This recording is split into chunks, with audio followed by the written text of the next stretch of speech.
Elementary sing O Canada for us. Please stand if you can do so.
Thank you to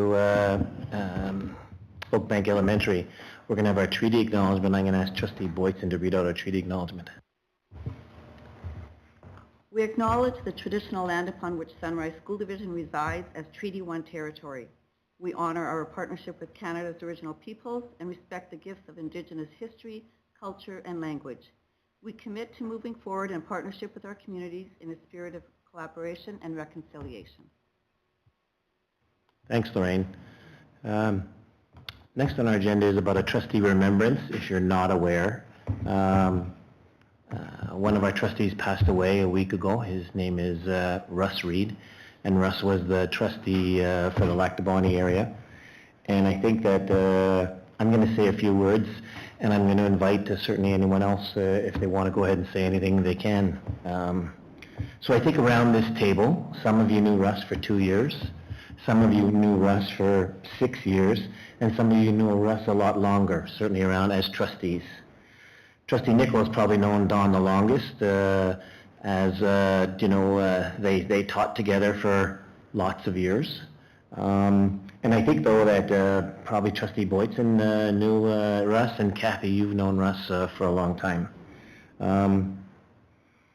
We drove together, Russ and I, probably the last 3 months, and we ended up sharing an awful lot. I needed to pick him up and drop him off, and I'm going to miss our drives. He spoke about his support that he got from Kathy and Stacy when he kept on having trouble about handing in, and you too, Jody, certainly about handing in any kind of his forms, and he really liked the help that you guys gave him. I saw Russ build a strong relationship with Trustee Rowland over the last 6 years.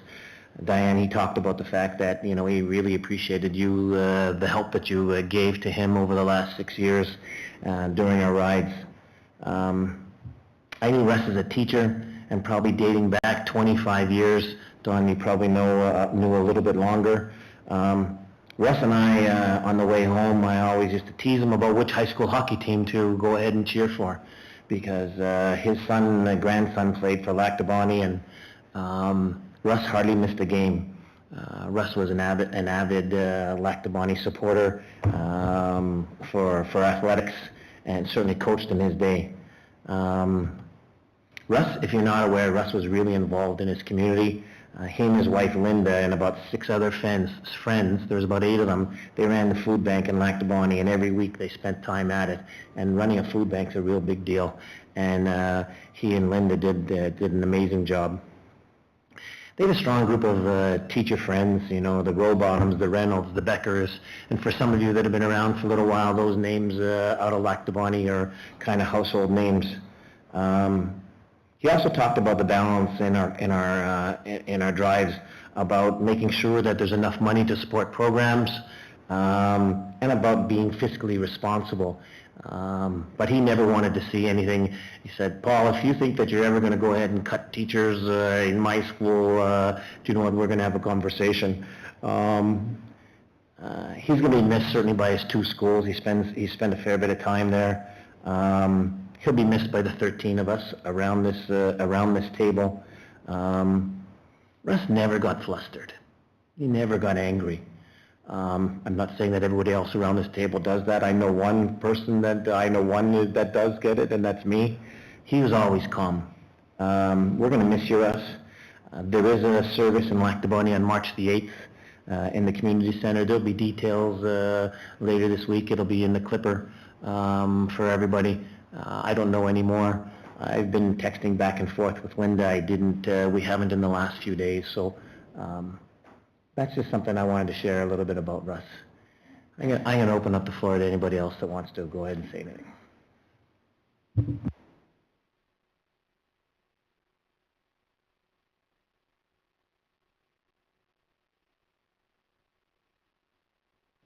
Trustee Boyton? I really didn't know Russ that well because when I was on the board the first time, he wasn't on the board yet. So I just got to know him since, this election. He was a quiet man, kind of private, didn't share a lot unless it was about his family. So that's what I know about Russ. He was so proud of his family, talked about them often, and was looking forward to traveling. And just, we definitely will miss his presence here at the board table.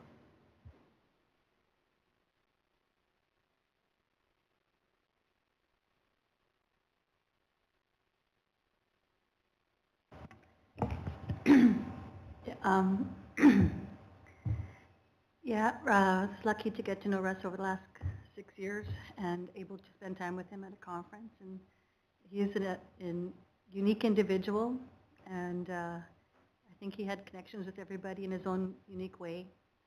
And I just am going to miss him, and my heartfelt condolences to his family, which he loved very much and spoke often of.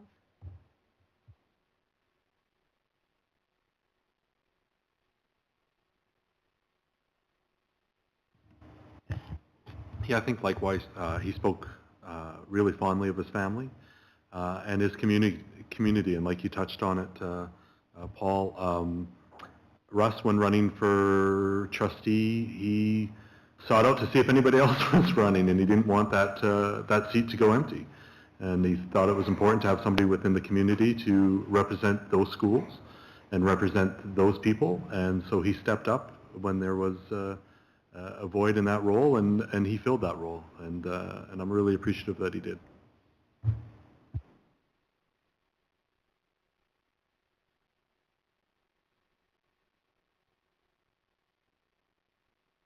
Okay, thank you. So 2.0 is the adoption of our agenda. Be it resolved, the board approve the agenda. I need a mover and a seconder. Trustee Boyton and Trustee Rowan, any comments about the agenda? Hearing none, we'll vote.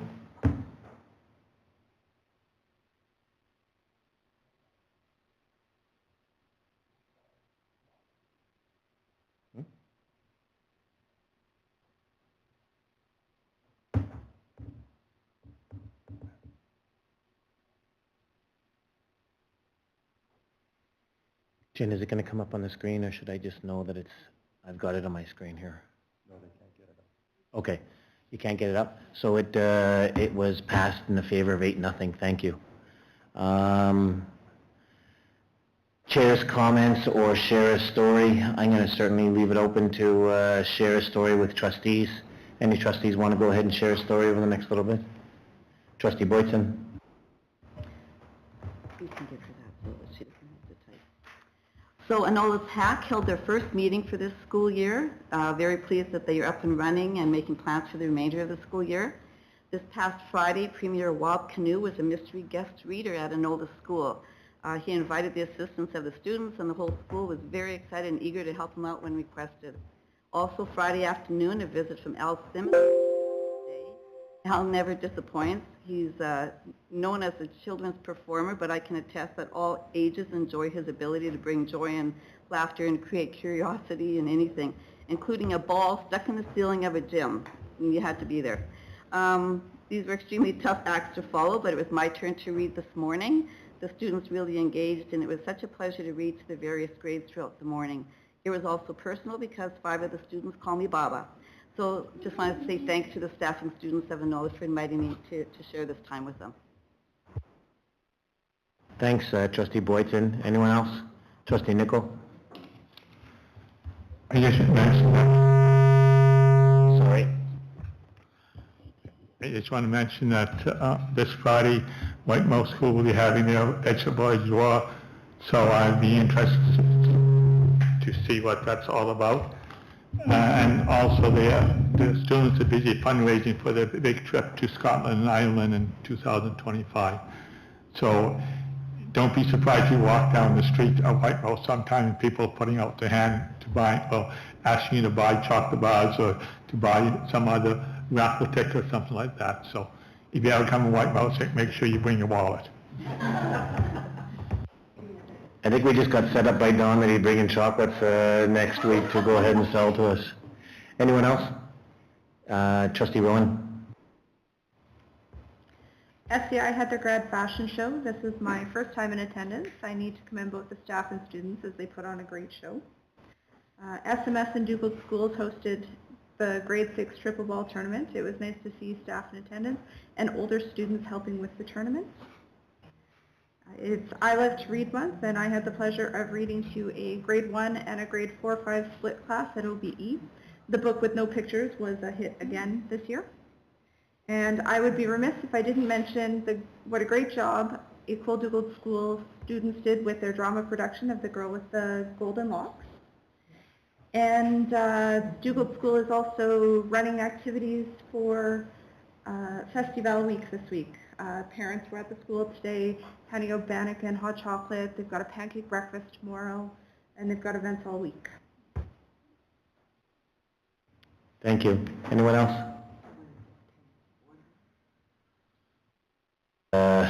Friday I had a chance to take a look at Festival de Voyageurs that happened out in Powerview, and it was a great event, so kudos to the staff that certainly participated in that.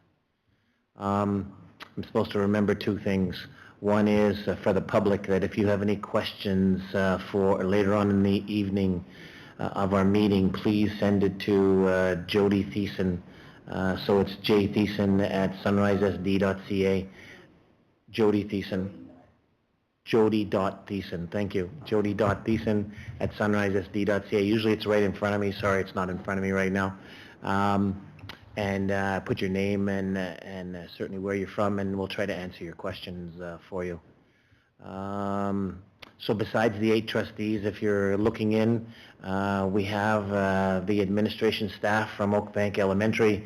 We have Shanna Rogers and Patty Waitman. They are going to go ahead and give a presentation to us shortly. We welcome them. Thank you for being here. We also have our 2, we have, well, Trevor Reed, the incoming superintendent, is in the back listening, and we have Serena Kloss that is here from the STA president. Thanks, Serena, for coming. We have our senior admin staff here, Superintendent Timko. We have Secretary Treasurer Thiessen and Assistant Superintendent Fieldberg, as well as we have our executive assistants here, new Sarah Scott, and this is Sarah's first meeting with us, and Jennifer Baker's helping her out, and thanks, Jen, for the work that you've been doing about helping us out. Have I missed anybody? Okay, so that's for the 1,000 people that are watching online. I just wanted to make sure they knew who was in the room. The next part is a board delegation, and I'm going to turn it over to Kathy to introduce our board delegation. So I don't like to take time away from your presentation, so I'm just going to say welcome to Shanna and to Patty, who are going to take you on a whiz-bang tour of what's going on at Oakbank Elementary. The floor is all yours.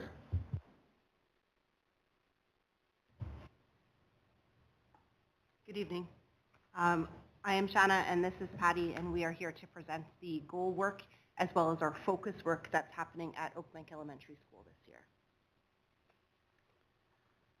Our school is a large school, 40 teaching staff, 8 educational assistants and support staff, 543 total students, with 70 of those being in the Ukrainian bilingual program, leaving 473 English students. K-5 in a school that I have found out very quickly takes around 10,000 steps to go through every single day. Our goal for this year was that students will develop as readers and writers in a balanced literacy program. And in its very simplest terms, a program that is balanced is one that includes modeling, guided practice, and the transfer of learning from teachers to independent practice in students. You'll see evidence as we go along today of how complex a balanced literacy program actually is through the evidence and the strategies and the resources that you'll hear about being used at Oakbank Elementary. We've been working on a literacy goal for the last number of years. I can only comment specifically on last year and this year, but last year we were working with our program leaders for grade 1 and 5 on specific strategies to support capacity building and consistency across the grade levels.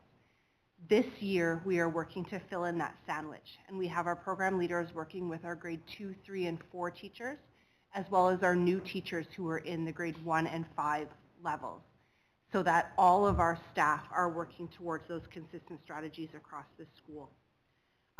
We're also looking at some consistent assessments so that we can build the staff and student skills. We're sharing these strategies and assessments, successes, and challenges during our collaboration time, which happens once a cycle, as well in our team meetings and then as well as staff meetings. And in our staff meetings, we've also started to share between grade levels so that our different grade levels can learn from each other.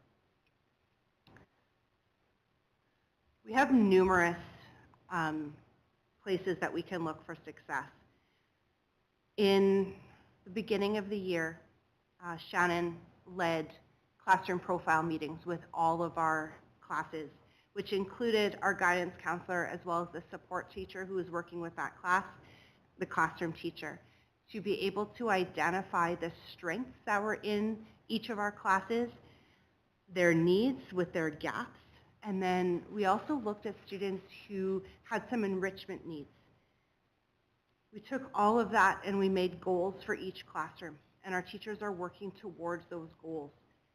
The classroom profiles are coming out and being revisited at team meetings as well as at staff meetings through the year so that they are a living document, not one that we just pull it in October and then again in June, but using those to drive instruction and to monitor the goal progress through each of the classes.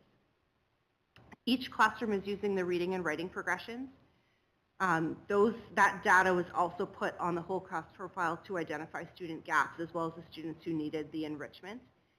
They are informing instruction, but they're used specifically as well for identified students to help monitor their progress. We have numerous observations and inventories that we are getting from Sunrise Lit Place, support from our program leaders as well as our team leaders within the school. And we also do have our reading recovery program, which is for grade 1 students who are identified as struggling readers to try to build their capacity in reading. One of the things that our literacy program does, as Patty mentioned, is that it balances the whole class instruction, small group instruction, and then one-to-one targeted instruction. We use these flexible groupings to be able to see where students are at, and then the teachers can decide where to go next, which is responsive teaching, meeting students' needs in all areas, and letting the assessment guide instruction. We're providing PD for all teachers through those program leaders as well as on our divisional PD days. I'm not going to spend a lot, oh, can you go back one slide, Kathy, please? Thank you. I'm not going to spend a whole time on this slide because I believe our presentation is very close to 15 minutes. But these are some of the different resources that our teachers are using across grade levels. Can we go to the next one, please? This is some data that we've pulled together, and it is the quantitative data that we have. Before I go through what these numbers mean, I do want to talk about the 1, 2, 3, 4 that's on the left-hand side. And that is coming directly from our report card data. A 1 means that students have a limited understanding in the area. A 2 is basic understanding. 3 is very good understanding, and a 4 is excellent understanding. So ideally, we want the students to be on the higher end of that progression. We took data from term 1 and term 3 to compare it. So in term 1, for reading across our whole school, you can see that 14 students scored a 1. Compare that to 9 students in term 3. So 5 students then have moved away from that 1 and that limited understanding. Conversely, if we look at the 4s, 191 students showed excellent understanding in term 1 compared to 288 students in term 3. So through numerous activities, observations, and learning experiences, our students have grown in reading. And the next page is the writing data. And we looked at the same pieces of data, the 1, 2, 3, 4s from term 1 and term 3. And you can see that same trend if we look at our 1s and 4s, where we have less 1s in term 3 and more 4s.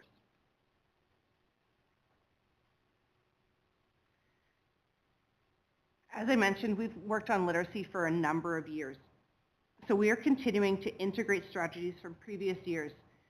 Before my time at Oakbank Elementary, the staff there spent a lot of time with the Routman's Optimal Learning Model, and we haven't forgotten about that. One of the things that we're working really hard on is integrating the new strategies, but not forgetting the things that we've done before. So still putting value on those practices. One of the things from there is to have our writing be visible and to have an audience for our writing. So you'll see later in the pictures that classrooms each have a bulletin board and they are displaying their student work in the hallways for parents and other classes to see. One thing that we do want to work on is increasing family connections in our school. We have had a couple of PAC meetings this year. We are trying to get more people out, trying to figure out what we can do to increase that parent involvement in our school. This may be the last year that we're focused on literacy for our goal. We're starting to talk about different areas that we could work on. Some things that have come up are problem solving, critical thinking, social emotional learning, and Indigenous learning. We haven't fully decided where we're going yet, but I think we may be leaning towards the Indigenous learning. At our school, SBDM money is used directly to support programs and goals. So one of our team leaders is supported divisionally, and the others come from our SBDM dollars. In the area of literacy in a school the size of ours, you can't manage to meet all of the needs by having one person do all of that work. So we have a K-2 literacy lead, a 3-5 literacy lead, and a numeracy lead, who help to collaborate with program leaders to arrange for collaborative time between teachers, to spend time working on all of those important pieces that you saw that we're gathering evidence from. Release time is incorporated in the plan to make sure that people are meeting regularly. They're moving their kids forward by having that time to meet together and share successes, strategies, and struggles. In our pictures, Shanna alluded to this, you're going to see evidence of times when kids' work is at the forefront. So it's not teacher fancy bulletin boards. It's the, on the left-hand side, the papers that students use when they're doing a green screen presentation. It's their script. It's not a teacher's script that's been typed. You see book clubs where kids are sitting together in different groups on a regular basis to talk about the things that they're reading, to move themselves forward. In the next photos, you'll see an example of kindergarten writing. Kindergarten writing from this year already at this point in February, where students see themselves as authors. They see themselves as writers.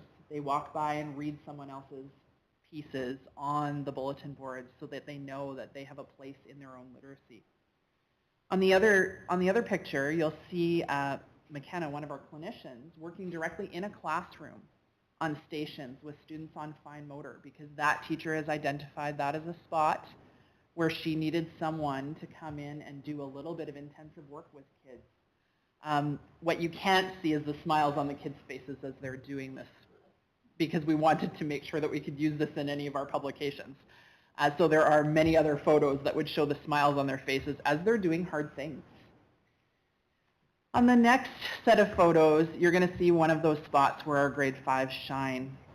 They do a Heritage Fair project every year in grade 5, and the students delve into inquiry of their own choice to show their own understanding of where they want to spend their time reading and inquiring, and then writing and demonstrating that in the way that is important to them.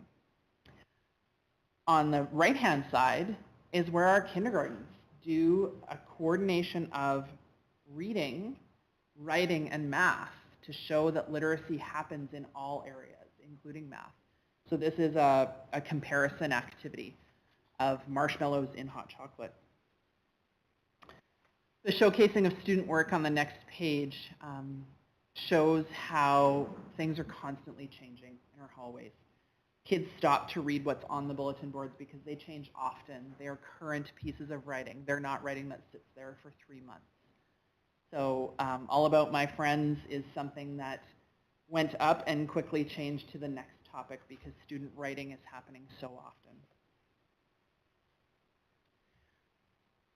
As I mentioned, literacy has been our focus for a number of years, but we are starting to look at some different focuses, and one is our Indigenous academic achievement, Our identified Indigenous population is only 6%, and that is 60 students of the 500 and so that we have. So it is a small percentage of our students. So we are working extra hard to bring that awareness and that education to our students, but also to our staff. In previous years, our dollars have been used to bring presentations or activities. We've had hoop dancers, soapstone carvers. Last year and this year, we had Melody, who's a Métis beading artist. And last year, she worked on some designs with the students, and this year, our grade 4s and 5s actually beaded a portion of their design. And then Indigenous games. We have had some people come out, as well as that is the focus for our field days in June. These activities will be continued. But what we're trying to do, and what we're working towards, is authentic, regular integration across all curriculum. So it's not just an event, but it is something that is woven through everything. One way that we're starting to do that is through our teacher PD. And we've started some teacher PD in the last year with Jill Brothwell, her IAA lead, working directly with all of our classroom teachers and meeting them where they're at and trying to move them forward, building that capacity, building that confidence, and building that comfort in talking about these topics. Our grade 4s and 5s participated in Secret Path Week and the Walk for Wenjack. And that was a 600-kilometer walk to learn the story of a boy who tried to walk home, and the distance that he had to walk from his school back to his home was 600 kilometers. He didn't make it. Our students kept track of their progress in our hallway, and it was a visual that they could see how far that they had gone. And they couldn't believe how far that one boy needed to go. So learning those stories and making them real for students is something that we are going to most likely focus on in the next while. But before we need to do that, as I mentioned, we need to build our teacher capacity and that comfort and confidence. That same IA lead teacher is also going to be leading some staff book clubs this year, again, to build their education and their knowledge in those areas. One thing we talked about with Kathy today in our meeting is how to build some community involvement and build the education, and guide the education not only of our students but of their families as well. We don't quite know exactly how that's going to happen, but we are working on that. If we flip to the next page, one of our students did her Heritage Fair project on residential schools, and that was last year. So she was inspired by some of the activities that we did, and she really wanted to have that project be done on that. And she became an expert in that area as much as a 10-year-old could be. She did an excellent job. And then beside that is the Walk for Wenjack, and you can see the tally marks of the 600 kilometers that our students did. And then the next two pictures are our grade 4s and 5s on that walk through the community. In our last photo, Our playground committee has been working really hard to build our playground and to add to our playground. One of the latest installments is the Turtle Outdoor Classroom Space. And our grade 5s participated with the local elder in a land ceremony before the opening of this new aspect of the playground. And teachers received information on the significance of the turtle. And I'm just going to read this section for you. The Oakbank Elementary Playground Committee recognizes the importance teachers play in moving towards truth and reconciliation, as only through education can we build an understanding and honor the Indigenous culture and the role it plays in our heritage. So having this space outside and being able to have students and their classes go to it is a step in the right direction towards that integration. Question?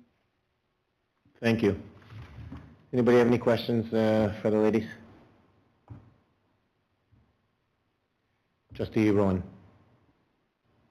I don't have a question, but I do have a comment. First of all, thanks for coming and sharing everything. It was fantastic. You talked about your Heritage Fair, and I had the opportunity to go to that last year, and it was fantastic. I was there, I think, for almost the entire time, and I went through and I checked out everybody's presentation. Some of the kids were so engaged in what they had learned about and so eager to share it. It was fantastic. It was great to see the community out there. It's so nice to see those types of things happening. Anyone else? So I have a question. Your goal talked about students will develop as readers and writers. So I said to myself, develop. Okay. But then as I read through your presentation, because I think that we also want to have hard data again with what teachers are telling you. You've provided that to us. So it's not a question, but when I saw your goal, will develop. Well, are they going to develop this much? What are they going to develop? You've showed that to us, though. So thank you for doing that. Because the first thing I wanted to say is, what the heck is this? But you provided it, so thank you. Anyone else? Trustee Boyton. You mentioned about the grade 1 students having, being offered the reading recovery, and I wondered if it goes on beyond grade 1s. Do you have any grade 2s that might be able to access it? It is mostly for grade 1 students. However, if at the end of grade 1 you have not reached a certain point, you do continue in grade 2 until you get to that point. So we do have some grade 2s at the beginning of the year that are what's called carryovers. Anyone else? Okay.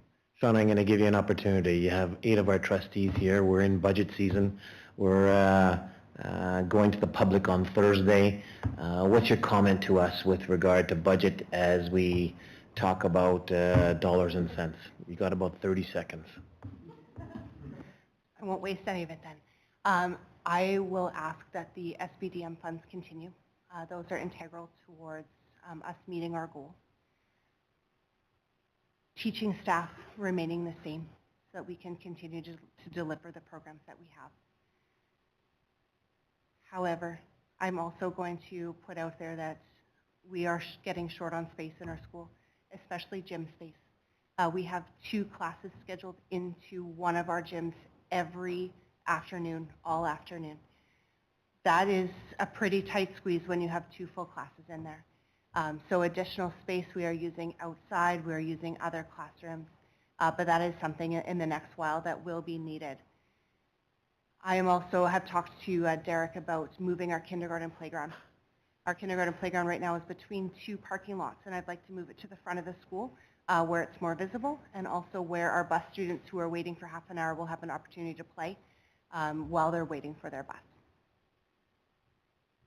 Thank you. Trustee Harris has a question. So you mentioned you're full, and I believe you got a hut last summer. So you've literally burst from the school. How is the hut working out? It's working out very well.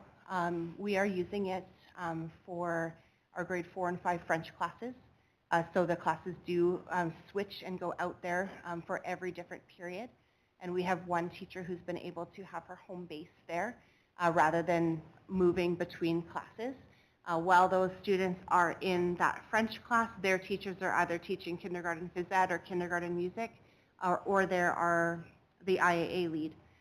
So it's been able to be very beneficial to have that little bit of extra space so that teachers are not going into other people's spaces. So it's worked out quite well. It is also being used sometimes for meeting space because that is also something that we sometimes have to be very, very creative when we have meetings in the school. I have not asked for another portable yet at this time because right now we're still okay for classroom space. But if we continue to grow in the way that I believe we will, I think I'll be asking for another one in next year or the year after. So we are aware that the Oakbank area is growing. Jody gave to us a survey or a document that talked a little bit about where Sunrise School Division was growing, and it certainly talked about the Oakbank area. So I think it's Trustee Rowan is leading our land planning committee. And so with the three other Springfield trustees, the four of them, and then trying to meet with the municipalities to know that it's not long before we need to be looking at another school. And we need to put the work in now because it's not something, we're not getting a school built overnight. But we do know that there is a concern, and so we do have a committee that's put together, and they're working towards it. So your comments are well received, and knowing that that's something that we need to go ahead and take a look at, because we can only put so many kids into Oakbank Elementary. Fair enough. Anyone last comments from trustees? So thank you very much for coming out and doing this for us. We appreciate it. We know that it's been a challenging year, certainly for you guys, and we appreciate the work that you guys are doing. Thank you. Can I just make one final comment? It has been a challenging year, and I have wanted to publicly thank Patty for stepping in the way that she did. I know you don't want me to say this. It was not the way that anyone would have wanted to start in this role, but she has done an excellent job, and we're building a great team there. And she has seamlessly transitioned into that role. So thank you very much, Patty. And I do want to thank the division and the board for the support that they gave us during that time and through the rest of the year. So thank you very much. Nice work. Thanks very much for coming out. We appreciate it. And Patty, that was the best $5 you gave her, so that was good. I wanted to drive this.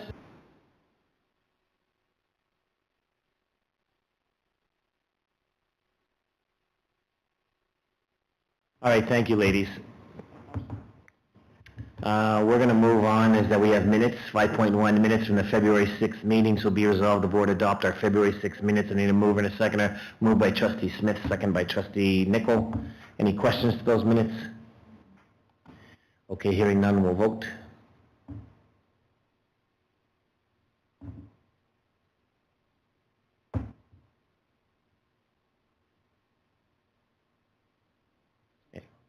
And oh, perfect. On the screen, Sarah, you're awesome.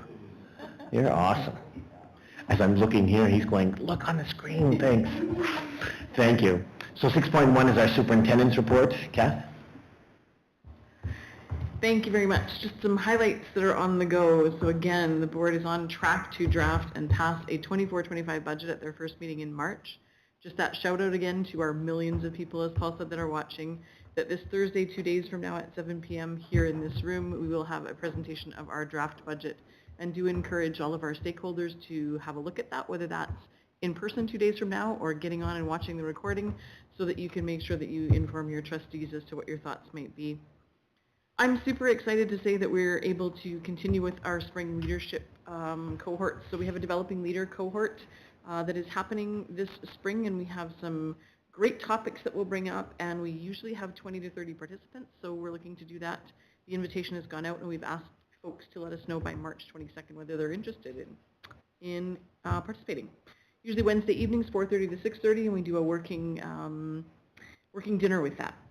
Two big changes to Manitoba education. So adult ed centers in Manitoba are no longer using what used to be called a GED, so the General Educational Development Test, as their high school equivalency.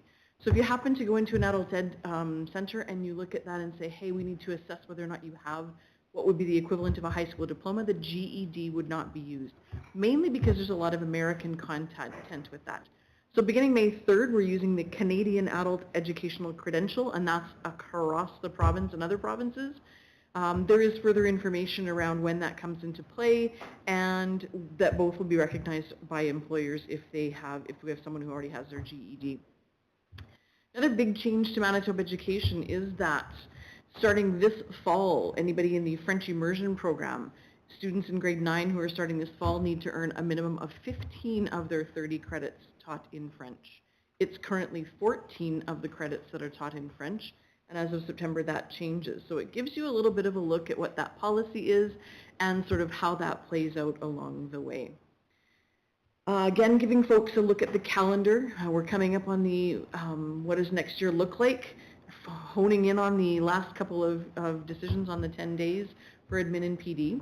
And then I also included for the board to look at a little poster that Manitoba Education had sent out around Louis Riel Day.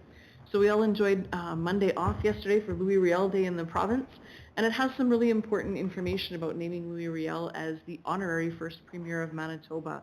And so that poster there is just some information that the government sent out, and I wanted to include that here to just give us a little bit of information and education about what yesterday was all about. That's my report, unless there's questions. Trustee Smith? I had a question because on my calendar it's Family Day now. Does that mean it's now going to be called Louis Riel Day again? Is it switching back? I feel like it is Louis Riel Day, and other provinces have Family Day. So depending on which calendar you are reading which province, it may come up as a Family Day, but here in Manitoba, I feel like it's Louis Riel Day. Yes, that is correct. Okay. I would say that that's correct. Louis Riel Day here in Manitoba, Family Day elsewhere. Any other questions for Kathy? Okay, then we have, Kath, we have, for information certainly there, you have your board meeting reports. Go ahead, Kath. So I did want to draw attention to the fact that this is a fluid document, and we talked about how this is a guiding document to keep us on track, and two things I wanted to draw your attention to. Thank you, because I can't draw it to your attention unless it's up on the screen. Great, Jody. Awesome. So you're an awesome team. So over here, we talked a little bit about student attendance. So there is in here a student presence report. And we've added those two things for December, I think it is. Maybe it's January because we report to the province in December. And then again, we report in the end of February, so we grabbed it for a March meeting. So we've added that student presence report. You'll also notice that here we have the grade 3 and 4 provincial assessment data that is missing its little orange box around at this meeting.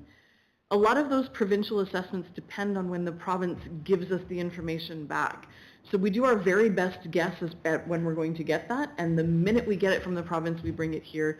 But just to take a look at that and say, is there a question why we have that not colored in yet? It's because we don't have the data from the province. Any questions for Kath? So, Kath, my question is with regard to the board reports, and it's something that Shauna said. Shanna, thank you. With our meeting with Kathy, so I don't know if that was a meeting, Kath, because you had told us that you go around and regularly meet with administrators, or if it was an evaluation meeting, and I don't know. I don't see anywhere here it talks about it at the end of the year, yes, all of our evaluations are in, or they're in by a certain date. So I don't know if we have that report, but I know that you're pushing that through to our administrators, and you're doing it. Do you want to comment on that, or go?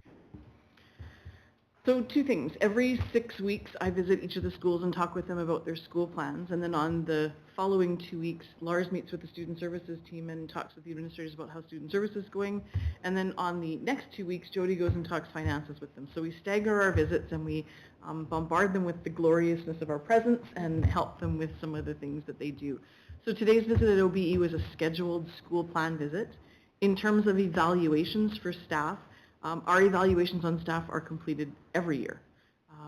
So yes, they're completed every year on all staff, different times of the year, but every staff gets an evaluation of some kind every year. Thank you. Secretary Treasurer's Report. Jody? Yeah, thank you. I just wanted to update to the board with the operations of the school division, what everybody's been up to.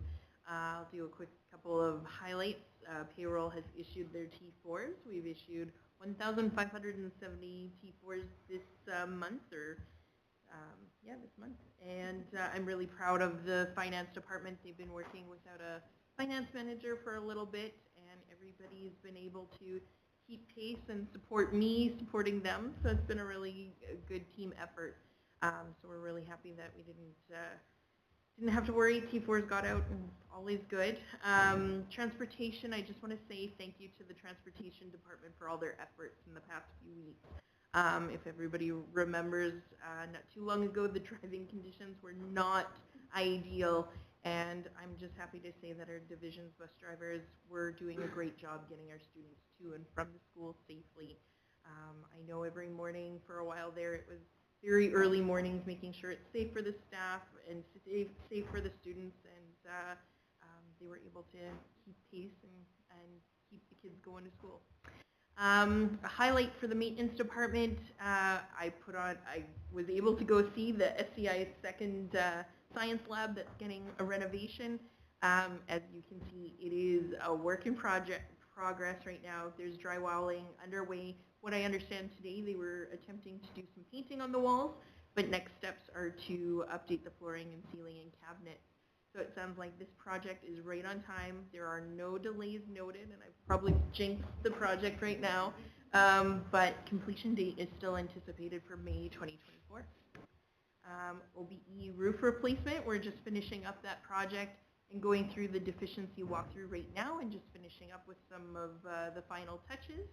So we'll be happy to say this project will be done within the next meeting. Hazel Ridge, the gymnasium lift is operating. We are still waiting though for the electrical panel. It is delayed. Springfield Collegiate, I was fortunate or unfortunate, I don't know what to call it, but I did attend one of the meetings with all the trades, and we discussed the deficiencies that the school unfortunately has been faced with.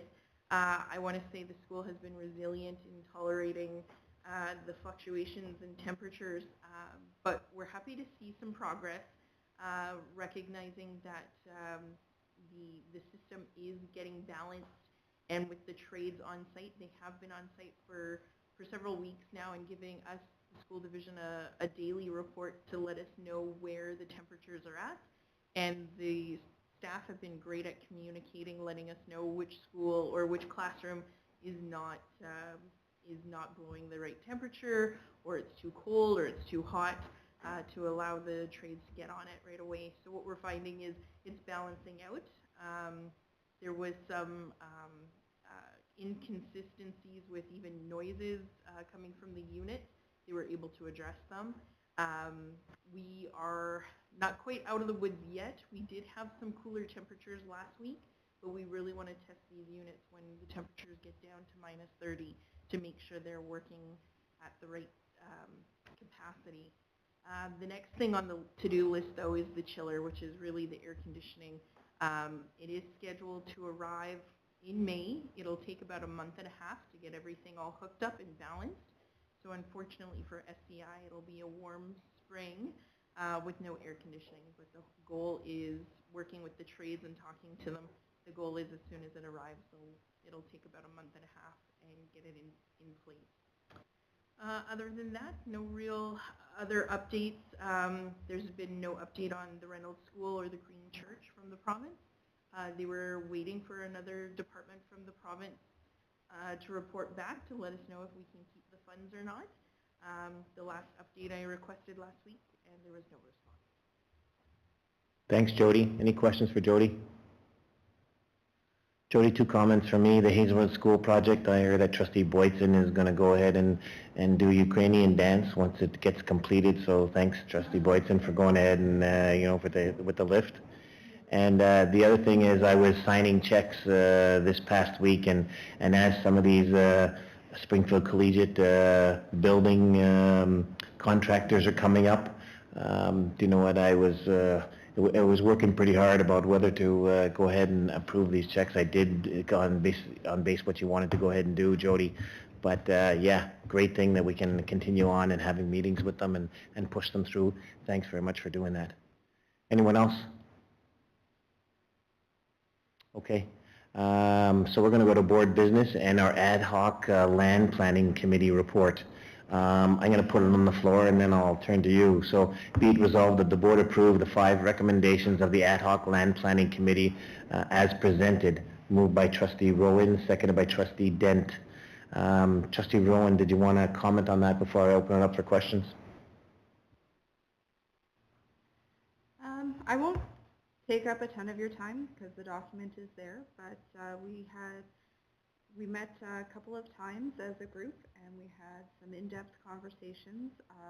We have 5 recommendations that we'd like to bring forward to the board, including placing a new school on the top of Sunrise's 5-year capital plan. We want to meet with River East Transcona to discuss their longer-term planning. We want to meet with both the former Minister of Education and the current Minister of Education. And we'd like to extend this time frame for the ad hoc land planning committee so that we can complete the above recommendations and potentially come back with more recommendations based on what we learned during this process. Thanks, Melissa. Anyone else want to comment? Trustee Nicol? There's 2 recommendations I would like to see amended or changed if you want to have everything by June the 18th. Because first of all, you're going to meet with the current Minister of Education. Well, the Legislative Assembly meets on first week in March and they go until the first week in June. Good luck if you can get a minister in that time. So I'm saying instead of using the word meet with them to clarify, I'd recommend that we contact the Department of Education to clarify the current criteria, because I don't think, personally, I don't think that recommendation is going to be met, because my last 25 years working with the government, I've never been able to meet with the minister when they're in session, and they'll be in session from the 1st of March to the first part of June. So I think you get more successful if you ask for the information rather, because what he's going to do too, I can tell you exactly what he's going to tell you. He's going to say he doesn't know, he's been on the job for 2 months, and he's going to give you the information from the Department of Education. So you might go to the Department of Education first and get the information. You'll get a lot sooner. I think so anyway. I'm not criticizing the Minister of Education, but that's just what happens if you get, he's only been there for 3 months, and in order for him to know all the criteria, he's going to have to go and talk to his staff anyway. So those are and again, I'm not 100% sure what you're going to gain finding out what happened in the past. I'm not a firm believer by looking in the past. I like to look to the future. So those are 2 that I would change. Don, I understood. You said 2. One was change about the meet. What was the other one? Well, the other one is meeting with the former minister. And I'm saying I'm not a firm believer of looking in the past. I'm a firm believer going to the future. I want to know what the criteria is now. I don't really care what happened in the past, because it's the past. We can't change the past. We can only change the future. So I like to see the current one. I think it's just using a word, because we're in the budget time. I think it's a waste of money to drive all the way to Winnipeg to meet with the Minister of Education for half an hour, and he's going to give you a piece of paper. You must go and ask him through a letter, give me the piece of paper, because that's exactly what's going to happen from my experience. I've done it before. When I was on the board and when I was the Weaver Municipality of Whitemouth, we went there, we drive there all the way there, and we spend 15 minutes there, and he'd give us a piece of paper that we could have got in the mail. That's it. Thanks, Don. Any other comments from anyone else? Trustee Boyton? I'm just thinking that the former Minister of Education and current critic is just here in Beausejour, so we could save money by meeting in his office, you know. But I think these are just recommendations, and I think at the point that comes that maybe we can't meet with them, then we could come back and say we've done all the other ones. We haven't been able to get a meeting with these yet. But I think we could still move ahead with the recommendations and then come back with whatever we need to come back with to the board. Anybody else want to comment? Trustee Smith? I'm not sure if we would want to address him as the former Minister of Education. Maybe address him as his current title. Just a thought. Anyone else? I'm going to make a comment and then I'll come back to you, Melissa, because you made the motion. I hear what you're saying, Don, but I think that this is an effort and you know what, this is what they're trying to do. And if they can get it done, great. If they can't meet all these 5, I'm okay with it. But I think that that's a plan the group has put together to go ahead and do something and to extend the time. I don't have any difficulty. So I'm going to give you the last word, Melissa. Dawn, thank you for your perspective. You've got much more experience in this than I do. But I think that I agree that we need to at least try. And if we can't meet with them, maybe we can set something up for after. And that's why we've got in here that we would like the committee to be in place until at least June 18th. That's our last meeting of the school year. And that at that point we can reassess where we are and bring any further recommendations at that point. Okay, so everybody's had a chance to talk to it. I'm going to call a question then. Yeah, I'm going to call a question. We're going to vote.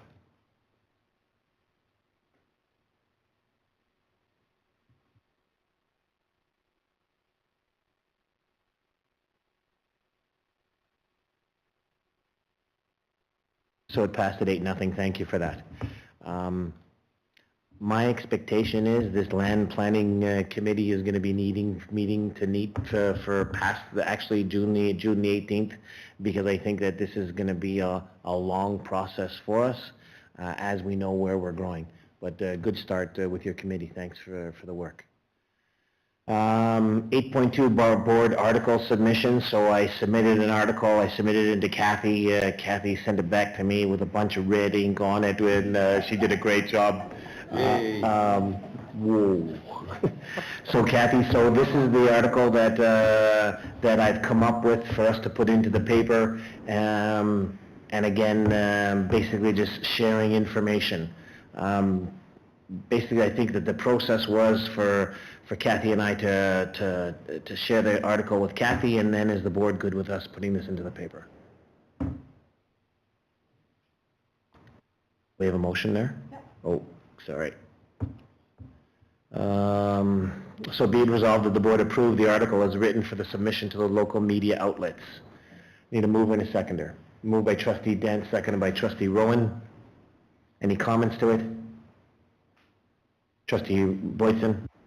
I was just wondering if the Clipper knows that you're going to be bringing this article forward for this submission, because the deadline for this paper was Friday because of the holidays. So I'm just wondering if they're expecting and have a space for it. So I didn't want to go to them because I thought that if we're going to go and start doing kind of bi-monthly or monthly articles, then, let's get into the rhythm. But I thought that we would bring the first one here. I didn't want to go anywhere with it until we talked as a group. And then we'll try to get them in. So I have not contacted Mark Buss. Tonight or tomorrow, would I contact Mark Buss if this is something approved by the board? Yes. So the only reason I'm wondering is because of the date. It says, inviting them to, you don't want that to come out when the meeting's already over. If you could just, depending on when it will show up, if you could, Smart. amend it. Smart, yep. Trustee Nicol? Hopefully Mark will be at the meeting on Thursday. Yeah, but I can tell you is that we're not, so the letter that I'm writing is not the information that we're sharing in our budget plan. Not all of it. Some of it is. That's why I talked about it earlier, because not all of what I've written is in there. So great that Mark's there, but it's one of the ways we're trying to get it out into the paper, and so let's go ahead and share that. Go ahead, Don. Well, I was just giving that information. You said you're going to talk to Mark, so I was just going to say, if you don't want to phone him, you can wait until Thursday, because he should be here on Thursday. He has always been at the budget meeting. I shouldn't say always, usually. Mark usually is, but he hasn't been there. I don't think he was, anyways, there's been some time, so I think that I'm just trying to, I would be proactive about getting it to him, that's all. Trustee Smith. The only question I had on all of our other budget information, we encourage them to contact Jody. That's the only difference on all of our stuff. Alicia, the only thing that we're talking about is this is one way we're trying to, the first paragraph says, the Sunrise School Division Board of Trustees wants to engage with our communities more often. And so it's really about getting someone to pick up the phone and give you a call or stop you in the mall or whatever and have that interaction. And I do think, though, that one thing, we do want to put together some information for trustees so that when people do call, the facts are there, as we have done in the past. But again, it's really about, as the 8 trustees that are here, we're owning the kind of budget, and it's, again, this is a way of us starting to share information. Anyone else? Okay. Go ahead, Trustee Diane. Trustee Rowland. Just a thought to maybe add your email address below your ward and board chair. However, I don't, yes, and maybe I put everyone's name and everyone's email address, certainly down, because it's not just, yeah, I wrote the article, but it's really about that we want to have people reach out to as many people as possible. It's a good comment. I don't have a problem about people putting down my Sunrise email address. They certainly can go to the website to find it. Do we want to make it easier for people to put stuff in? Yes. Fair enough. Good comment. Anyone else? Okay. Hearing none, we'll vote.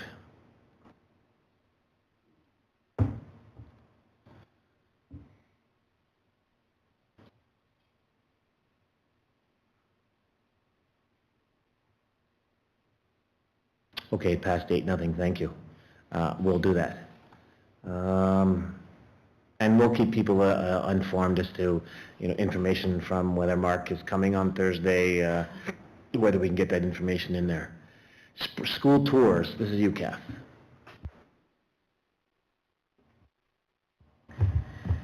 Thanks. Just for information, so we had done a series of spring tours and fall tours, and we've been all over the place. We've got our next date, so mark it in your calendars for Thursday, May 2nd, and we are looking at doing a visit to École Dugald, Richland Colony, and Whitemouth School. I also thought I would give you a quick little look at these are the sites that we haven't visited yet, so that you have an idea of where we have not been as yet. It is very typically a whole long day, and we'll find somewhere local to support and have some lunch, but mark your calendars for May 2nd. Thanks, Kath. That's what we asked you to go ahead and do and put it together. Thanks. And I think that the board, for the most part, has really appreciated these tours that you've taken us on. So thanks for going ahead and do that. Any further comment? Okay. 8.4 is the Canadian School Boards Association request for support. So there's a template letter they're basically asking superintendents to complete on behalf of the CSBA with regard to nutrition. So be it resolved that the board asks the superintendent to complete the template letter from CSBA on behalf of the board. I'm going to move by Trustee Nicol, seconded by Trustee Rowan. Comments to this? Okay, hearing none, we'll vote.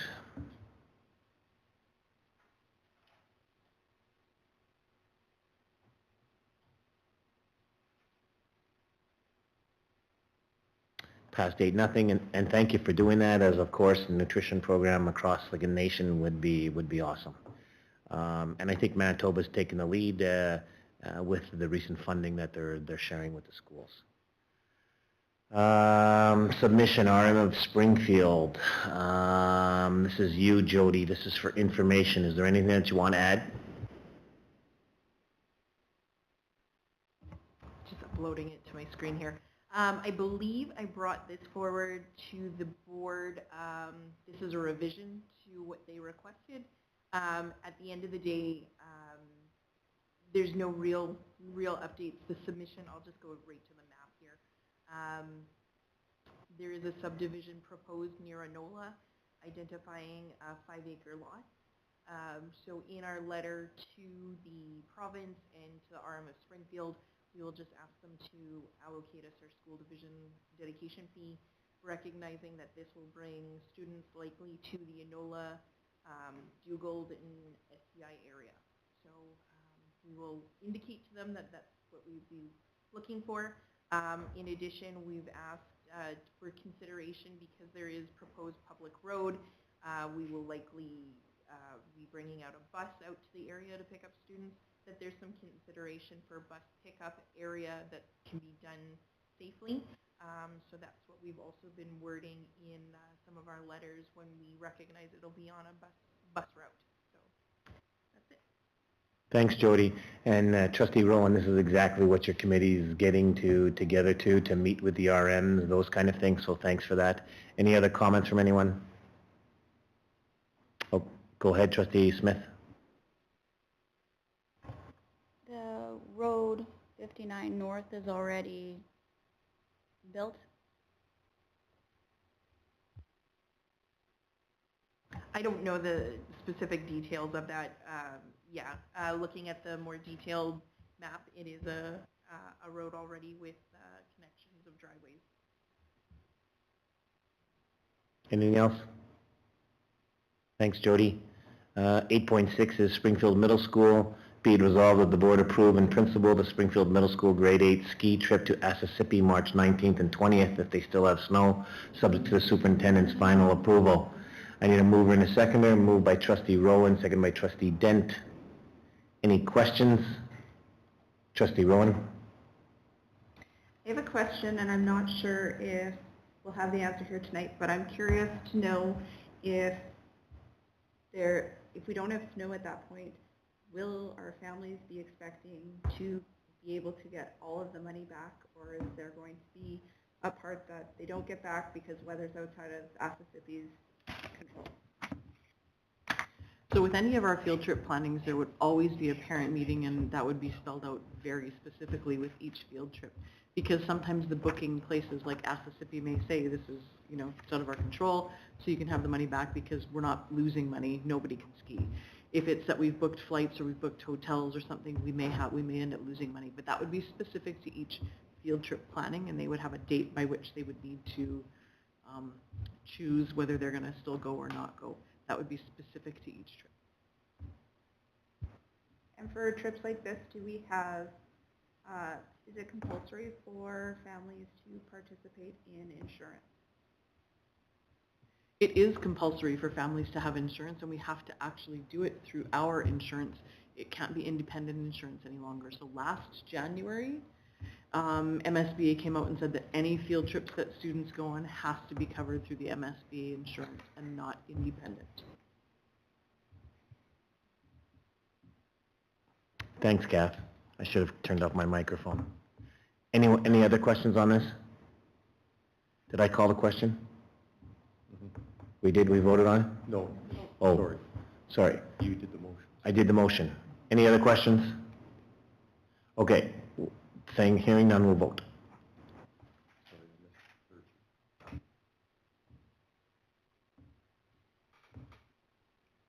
And it passed 8-0. Thank you.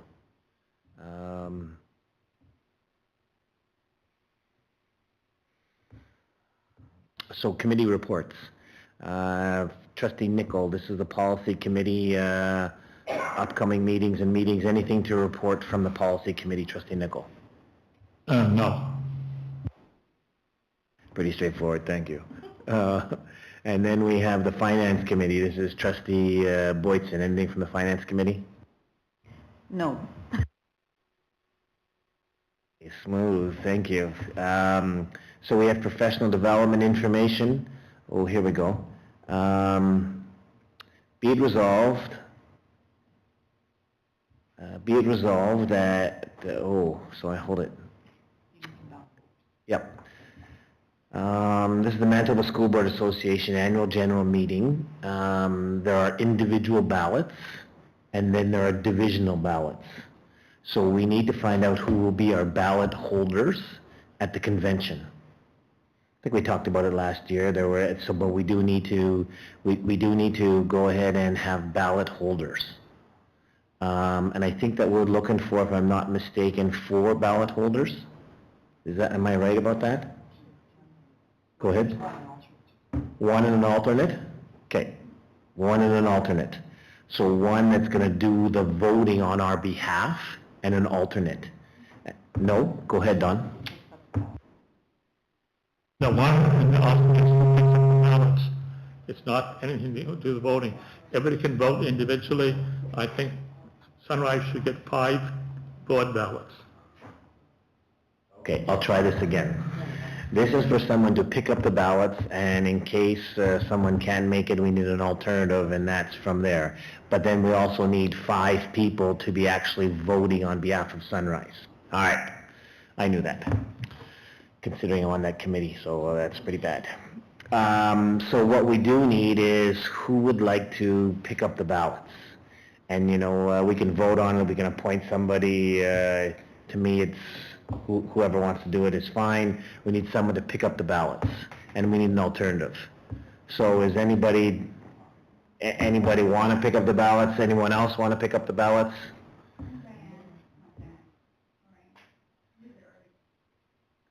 Lorraine's the earliest one there with getting tables, so we're going to choose Lorraine to go ahead and pick up the ballots. Are we all okay with that? Head nods? And who's the alternative? Who's the person that's second there? So, Robin's there usually pretty early too? Right. So are we okay with Robin being picking it up? Right on, Robin. There we go. Great. Ouch. Okay. So be it resolved that Trustee Boyton is authorized to receive the Sunrise School Division Board ballots at the Manitoba Board Association Convention with Trustee Harris as the alternative. Need a move in a second. Moved by Trustee Dent, seconded by Trustee Rowan. Questions? Okay, let's vote. So do I have to abstain now? Since I'm Nah, just vote. I'm gonna, yeah. Watch this come in 5-4. 8-0, thank you for doing that.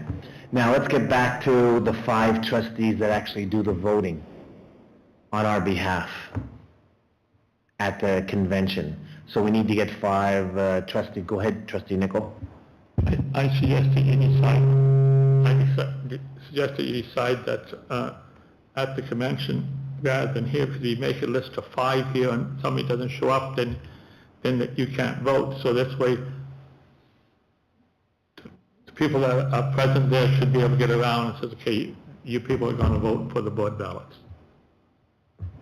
So are we good with that? We'll sit around the table. The first 5 probably getting there. Is that they're good? Trustee Boyton? The first 5 I see. Fair enough, perfect, thank you. Thank you for doing this. Capsule.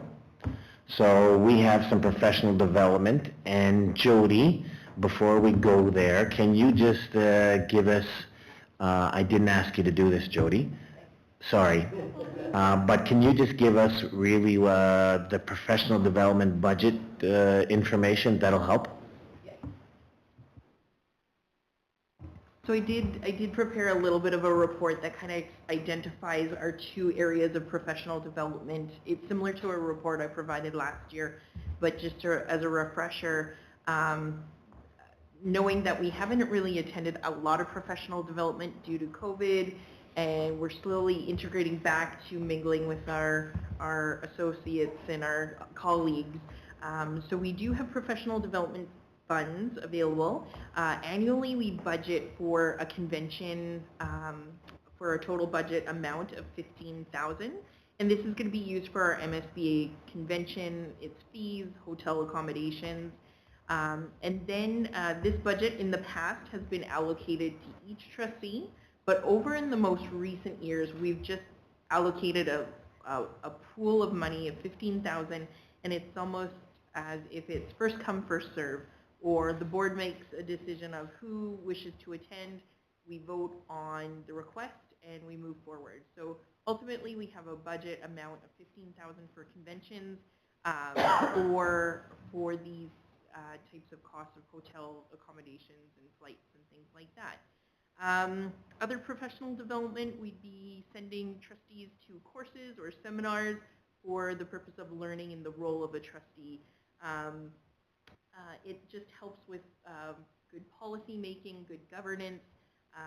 So these items would be our CSBA or our capsule, those forms of programming that they offer, and those conventions. So at this time, we usually have enough funds to accommodate at least 3 trustees, depending on the cost of hotel accommodations and the flights. We can accommodate 3 trustees. Sometimes if we get a deal, we can fit 4 or 5 in, looking back at historically what we've done. So doing a quick estimate on what the cost to send 1 trustee to capsule for the April 30th to May 3rd period.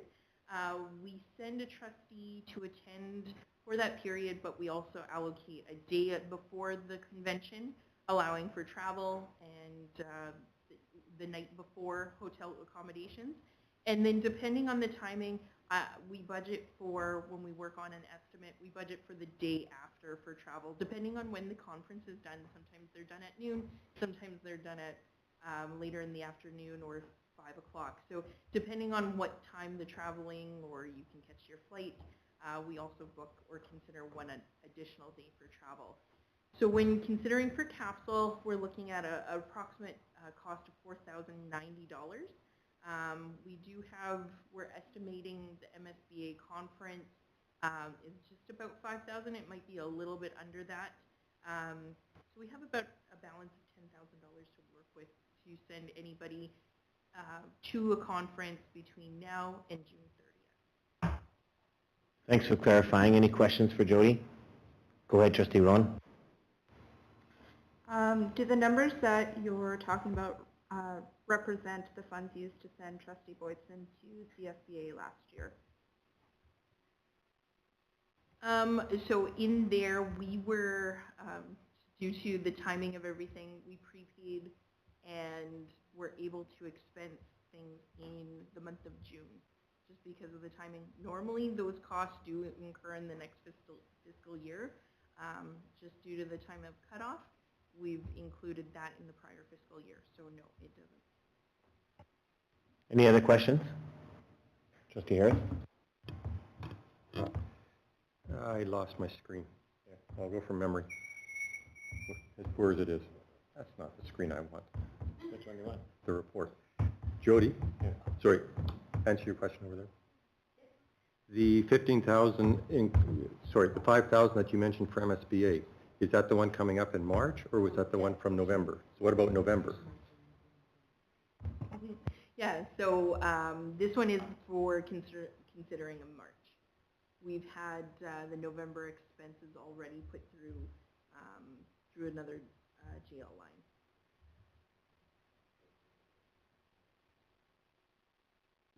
So the November stuff didn't go through this 15,000 convention stuff? Unfortunately, after I did my review, it did not reflect in this 15,000. It's captured in the total trustees.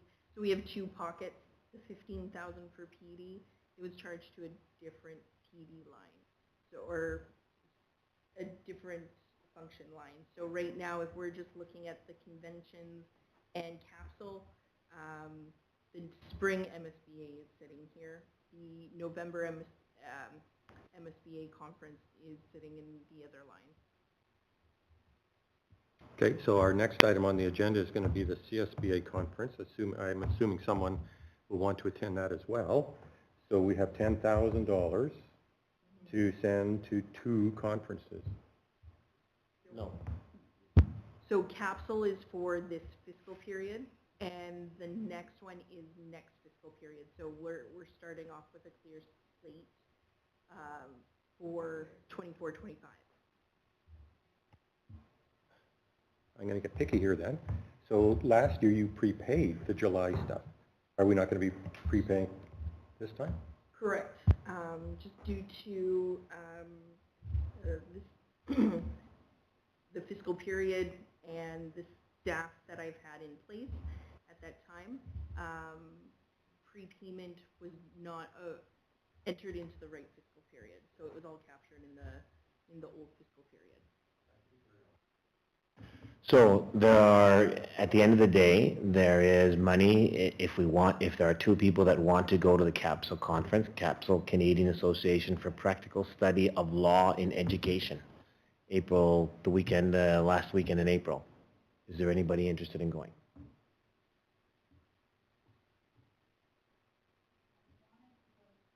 You need to use your microphone. I wanted to go to the other one, but I don't want to travel alone. Okay, so we're talking about CAPSUL first. Then we're know. going to talk about the next one next. Well, I know, but I'm afraid to travel alone. So if I can't go with someone else, then I'll go to this one because I don't want to travel alone. I'm terrified to travel alone. Well, right now, you would be the only trustee that wants to go to, because since no other trustees has put their hand up. Right now, from my understanding, is anyone else want to go to the CAPSUL conference that's in April? So the question is, Trustee Smith, do you want to go to the CAPSUL conference in April?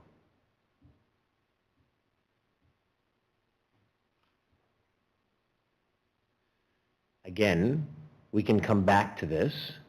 So you don't have to decide tonight, because you can decide later on. The issue as you get too close, your plane ticket costs more money.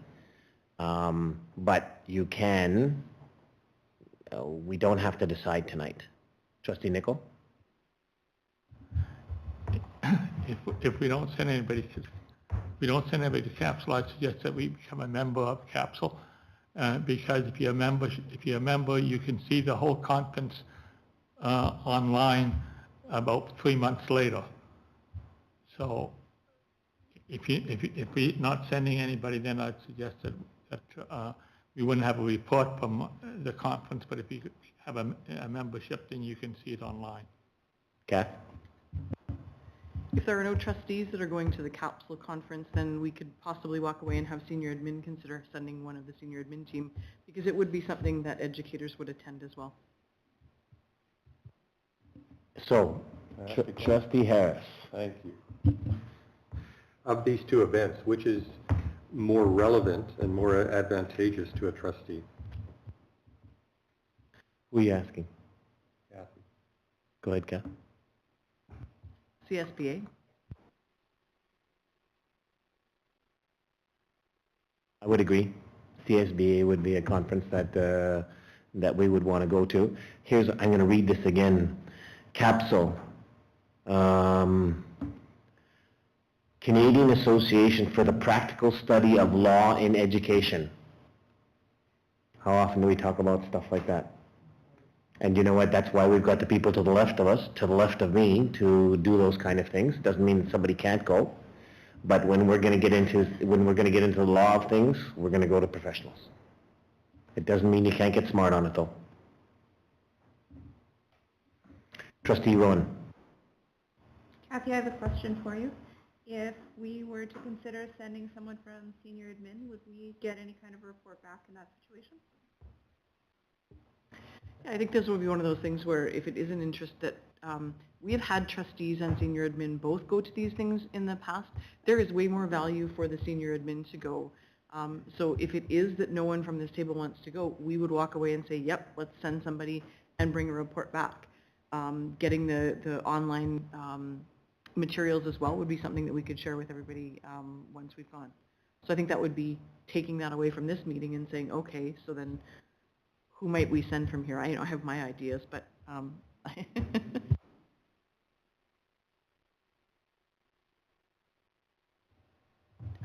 Could you just refresh our memory when the cutoff was? There was some timeliness to making a decision about this particular conference and to get the right pricing and other things. But also in that scenario where admin would go, that would come out of our trustee PD? We would maybe have another opportunity for something? Okay, thank you. Yeah, so for CAPSUL, the early bird pricing was February 15th. So, and I'll be honest, I did not have time to calculate the difference between what the early bird versus the current retail price is right now. It's, yeah, so February 15th. One is you're going on the train, the other one is you're flying. Just kidding. Trustee Dent. I think I would take the train, actually. Hands down, I would take the train. I would. I just want to, it's not a question, it's just a comment. I felt really honored to go last year. I love going to these things. However, I don't feel that we're in the throes of budget.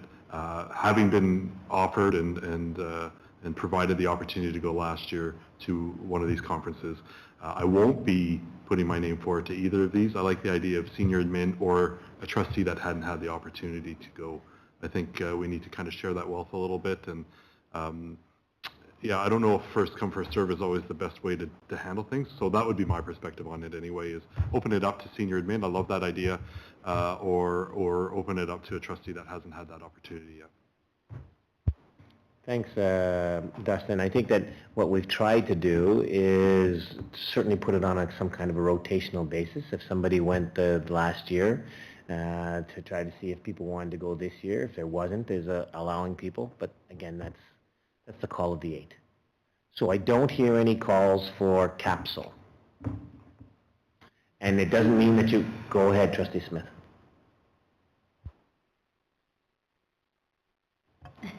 So I did I click it twice?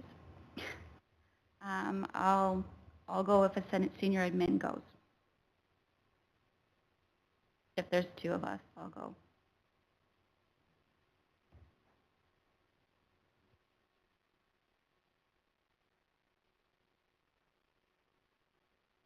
Okay, so how about if we, so for now, we don't know that, and so we'll wait to find out from next meeting if there is a senior admin that's going. Fair enough? So we'll put this back on the agenda. So 9.3 is the CSBA conference, and this is the one that Trustee Boyton went to last year. So it's on the floor, CSBA. It's July 3rd to the 5th in Toronto. Open it up for comments from people. Trustee Rowan. I would put my name forward to attend this conference. Others?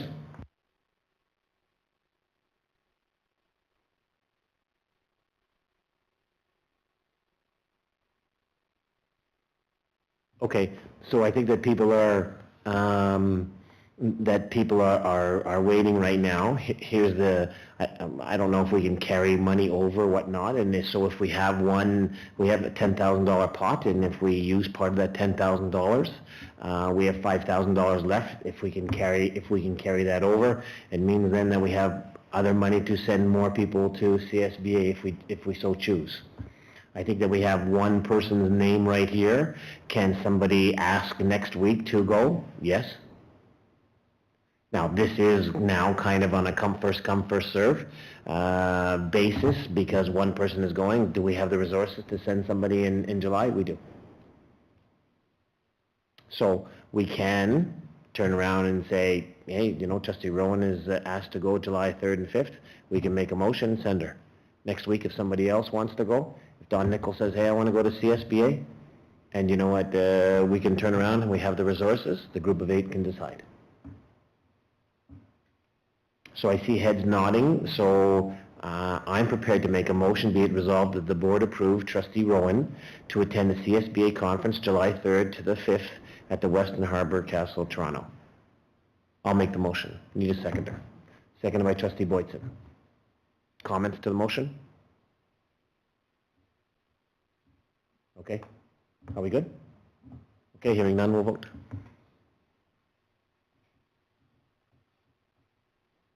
Everybody puts down no.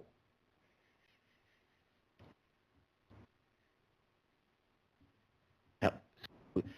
Melissa abstained, but it passed 7-0. Thank you for that.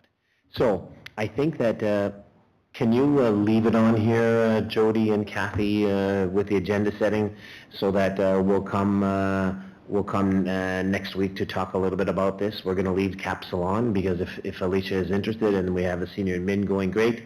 And let's leave CSBA on if there's anybody else that is interested in going. Knowing that always, as the clock ticks, let's see about making a decision as soon as possible. Okay.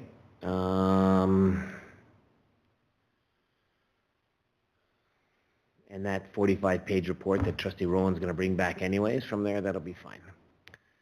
So divisional finance, divisional finance summary report, we don't have one. Nice to know information. You'll see some articles that are there. We have upcoming meetings. So on Thursday we have our public budget meeting. Thank you. You'll see the other meetings that are there. Do we have any questions from the public? Jody, please. No, we don't. Ms. Kloss, do you have any questions from yourself?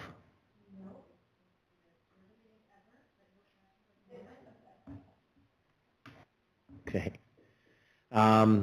We do need to go back into in-camera, I think, but I don't think that we're going to have any resolutions coming out of in-camera, correct?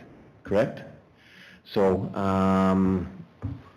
just a few items that Mr. Harris needs to clean up in-camera, and then we'll go from there. So let's take probably a 2-3 minute break, and we'll go back into in-camera and go from there. Thank you.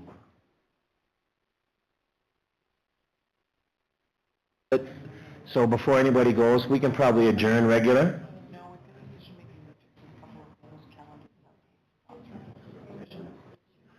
Okay, no, we're going to hold on to adjourn.